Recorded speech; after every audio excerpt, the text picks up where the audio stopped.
just putting the ceiling panels on now. They're all mass formed together, about 900 wide. Centre line on the ridge.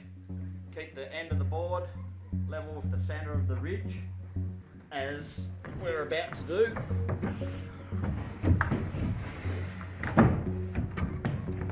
Guy up the top will dictate the terms. So we're going to come up about 4 mil now. Yep, that's it. Whoop.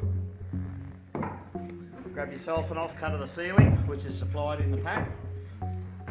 Tuck it in the edge while your mate stops the other board falling off. Put one end in first. You won't get two ends in at the same time. Work on one corner and then we can work our way down as we go. Neil needs to come up about 2 mil, mate. Grab a screw that's supplied, put in the top left of the board. Now we can pivot on that one screw. So we're going to tap the bottom of the board over now.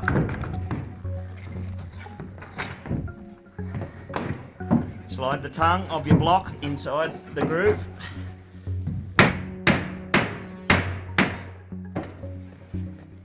Okay. And we can screw each side of the board, centre line of each purlin, and then we'll come back and we'll screw intermediate boards as well. When the person working up the top, the second person is stopping using your foot, holding on, stop this sliding down. Using the top one, person down the bottom, stops the board from sliding this way. Very important. Very good.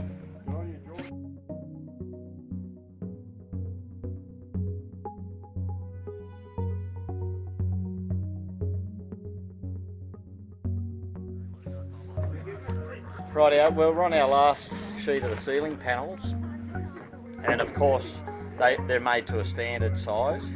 So when we get to the end, we just measure what we've got left, measure top, measure bottom. Sometimes it could be fractionally out of parallel. In this case, I think it's about 3 millimeters out of parallel. So what we do is put our marks, top and bottom, run a chalk line through, rip it off with a nice sharp power saw, and then pass up to your buddy. And while he's putting that up, you get in your car and you take off home.